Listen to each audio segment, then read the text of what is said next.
Rareware. I can't believe he joined Microsoft. Shut up, you dweeb.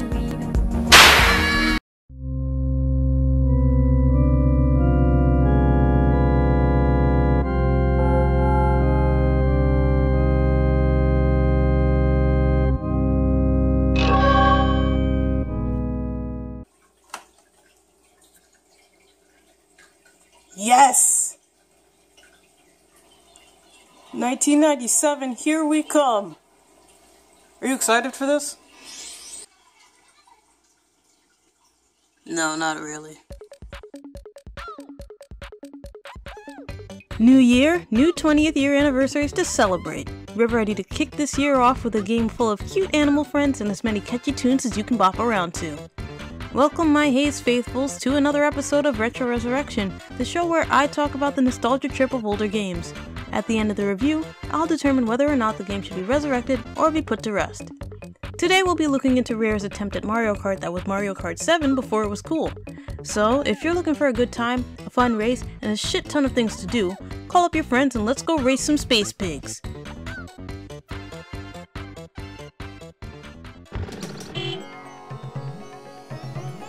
Hello friends, select your vehicle. Circa 1996. I don't know what happened in those years. I was only not that old. But I know that Killer Instinct 2 had just come out, and Rare was working on some new merch.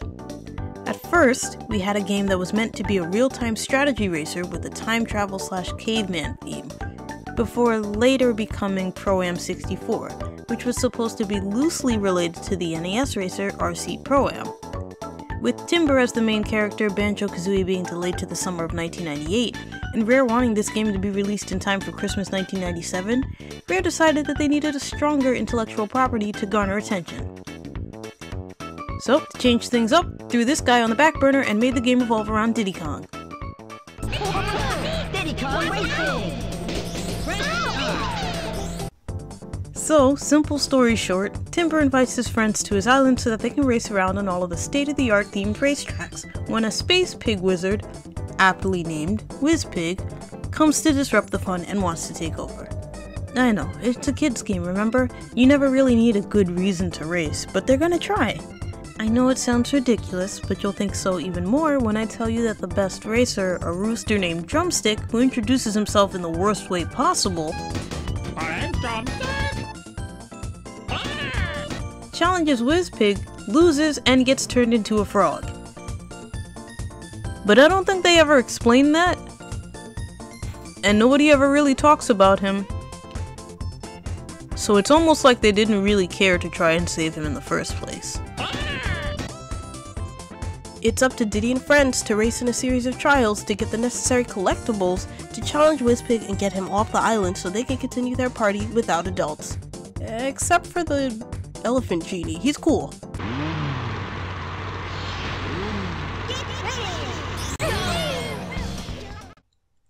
Right from the start, you'll have 8 characters to choose from, each with their own racing stats that you're gonna have to figure out for your fucking self, because the game sure doesn't tell you, and unless you have the guidebook or the internet, and we're treating this as if it's 1997, so you don't have those things, nobody's going to tell you.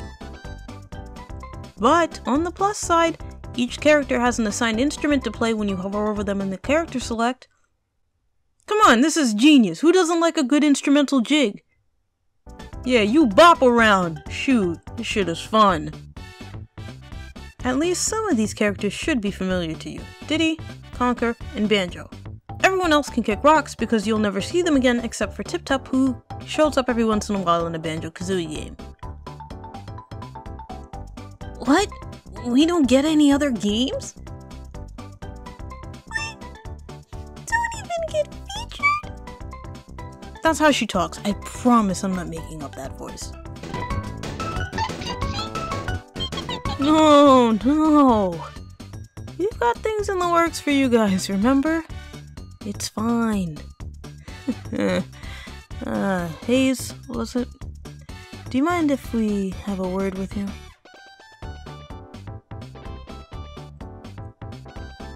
I mean, Each character is unique and lovable, and you're more likely to see them in a new installment of whatever Rare has in store for them. Please don't take my channel. In the main hub world, you can access the different worlds, talk to the Elephant Man, and change vehicles or challenge him to a race. Each world also has a hub, where you can choose the levels you want to race in, provided you have the correct amount of golden balloons. You have access to 3 different vehicles: the car, the plane, and the hovercraft, which is the worst piece of shit you've ever come across. It's good on water, sort of, but floaty and painful to steer, and it's just not even really fun. And while you can't choose which you use on your first or even second run through, when you're racing with friends, you can choose between them if the levels terrain permits. And there are 5 worlds with 4 levels each. There are 2 things throughout the track that can increase your chances of winning. First, there are bananas scattered throughout the levels, which will increase your overall speed. The max is 10, but you can pick up as many as you want to keep anyone else from getting 10. And throughout the levels, you'll come across different colored balloons that correspond to different power-ups. Blue for speed boosts, green for environmental hazards, red for attacking missiles, yellow for defensive shields, and multicolored for magnets to bring you closer to the racer in front of you.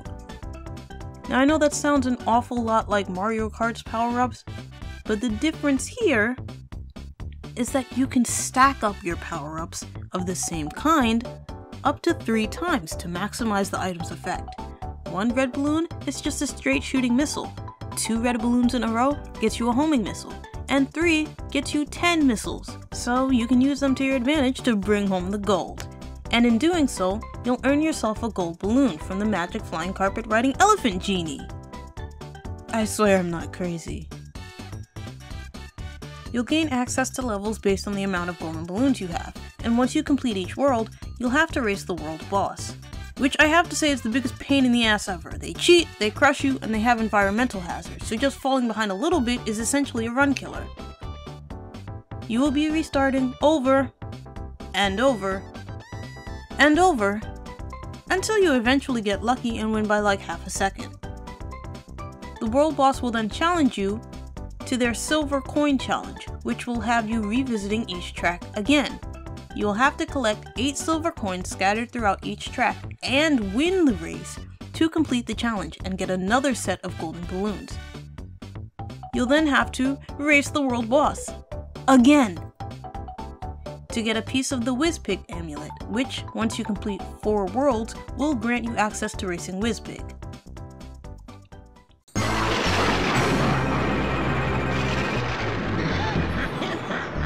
So you've raced about 32 times, beat each world boss twice, gotten 4 pieces of the amulet, and are ready to go through the giant Whizpig face on the side of the mountain. Be warned, this race is balls hard.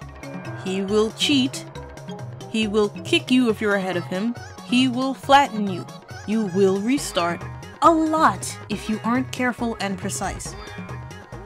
But hey, after 3 hours, 2 broken controllers, and a day full of ulcers, you've done it.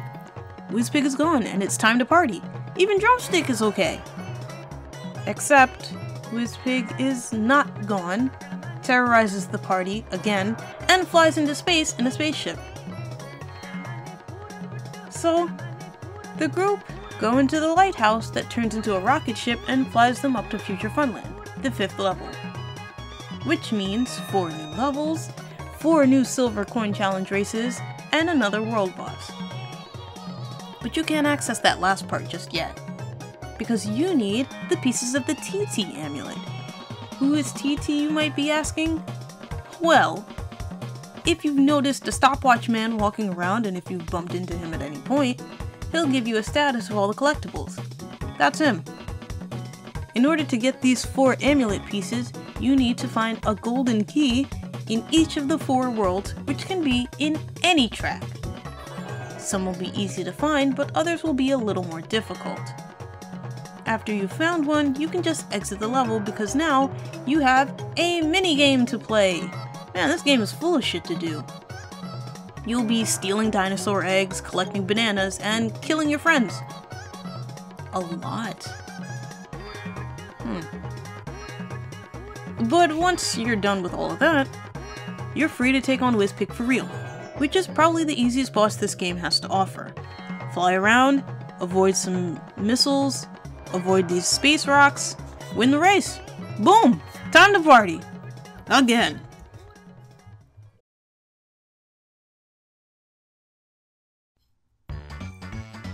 The game got high scores in '97, is the 8th best-selling game on the Nintendo 64, and received critical acclaim for graphics and audio.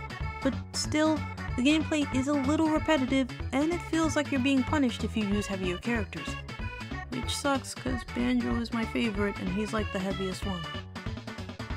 But you do get the chance to play with friends, and there's even a 2-player adventure mode that you can play to increase your chances of winning. And if you remember from our Crazy Taxi episode, cheat codes! That's right! Want to put it on expert mode? Put in a cheat code! Riding a bike? Cheat code! First person view? Cheat code! Yeah, there's that in there too. So have fun with that. You can play this game on the Nintendo 64 and the Nintendo DS, but the DS remake is a bit different. Some tracks were changed, Banjo and Conquer were replaced by Dixie and Tiny Kong since Rare is owned by Microsoft now, and it's more like a cheaper imitation of the 64 version, with weird and awkward touchscreen controls as most DS games tend to have, music changes, and odd voice choices.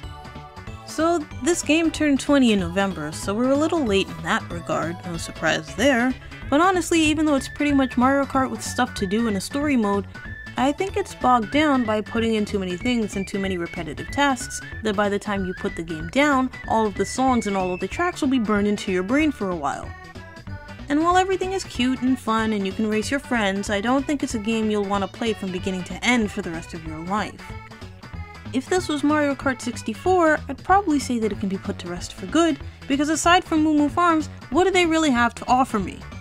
Obvious bias to Moo Moo Farms. But since it's DKR, and it is, I'm gonna approach this one differently and give it the Dragon Ball Z revival. Now I know what you're thinking, I'm gonna have to wait a whole year to collect the Dragon Balls from around the world and wish it back to life. But I'm not going to do that.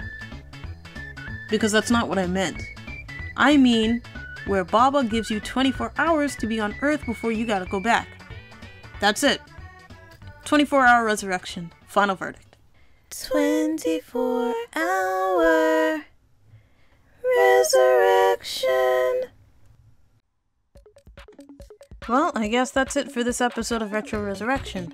Next time we'll be looking into something a little more musically inclined. I'll give you a hint, and you can speculate from there. Ready? PlayStation, 1998. Get your bodies ready to jam.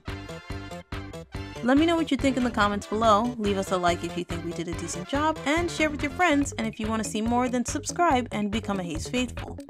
And don't forget to click that bell icon so that you can get notified of when I upload, which has a sporadic schedule, so you don't want to miss out of whenever I pop back up. You can also join our Discord server for updates, suggestions, and just to hang out. And if you have a story that you've written and want to be featured in the next episode of Aspiring Authors, you can submit them there too. So why not come check it out? Anyway guys, with that being said, thanks for watching, I'm Auroric Haze, and I'll see you next time.